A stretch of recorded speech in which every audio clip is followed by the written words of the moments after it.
Shri Swaminarayan college of IT and management દ્વારા એક વાલી તરીકે મારી પુત્રી અહીંયા અભ્યાસ કરે છે એમબીએના ફર્સ્ટ યરમાં.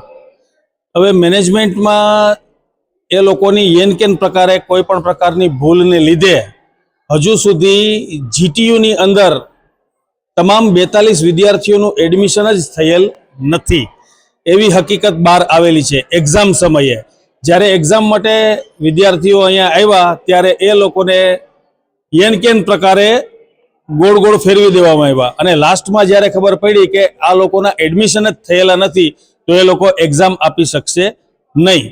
આ બાબતે બધા વાલીઓ તેમજ જેટલા પણ આપણા વિદ્યાર્થીઓ હતા તે અહીંયા આગળ આવી અને થોડો ઘણો હોબાળો થયો અને રજૂઆત થઈ.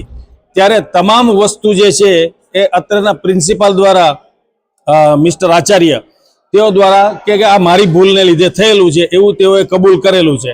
પરંતુ અત્યારે આ 42 વિદ્યાર્થીઓનું ભવિષ્ય અધરતાલ થઈ ગયું છે. 6 મહિના સુધી અને હવે તો એમની આખું વર્ષ જ એ લોકો શું કરશે. હવે મેનેજમેન્ટ એ લોકોએ અમને આશ્વાસન આપે છે કે આમાં અમે ઘણા ઓપ્શન છે એ આગળ વિચારશું, પણ હજી સુધી જે તમામ વાલીઓને સેટિસ્ફાય થવા જોઈએ એવો આન્સર અમને મળેલ નથી. મેનેજમેન્ટને એટલી રિક્વેસ્ટ છે કે આ 42 વિદ્યાર્થીઓનું ભવિષ્ય ધ્યાનમાં રાખી અને યોગ્ય નિર્ણય કરવામાં આવે. એ લોકોને જે મેનેજમેન્ટે મને લેટર બતાવેલા છે એ લેટર મુજબ તે લોકોનું એફિલિટેશન હજુ થયેલ નથી એવું છે, એવું કેવું છે, પણ લેટરમાં એ લોકોને મંજૂરી મળી ગયેલ છે એ પ્રમાણેનો મારી સામે લેટર આવ્યો છે.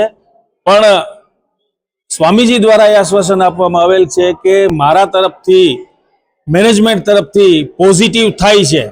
હવે સરકારી કામ છે તો થોડી ઘણી વાર લાગે એવું એણે કીધું છે, પણ છતાંય અમે તેઓ ઉપર ભરોસો રાખી અને અત્યારે હાલીએ છીએ. બાકી ભવિષ્યમાં શું થાય અને ભવિષ્યમાં અમે આનાથી આગળ જવું પડશે તો આગળ જઈશું. એક વાલી તરીકે અમે લોકો બધા સાથે મળીને આગળ જઈશું.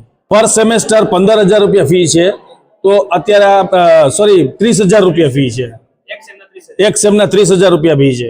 એવા 42 વિદ્યાર્થીઓ છે, એમાં ઘણા તો આખા વર્ષની પણ ભરી દીધેલી છે.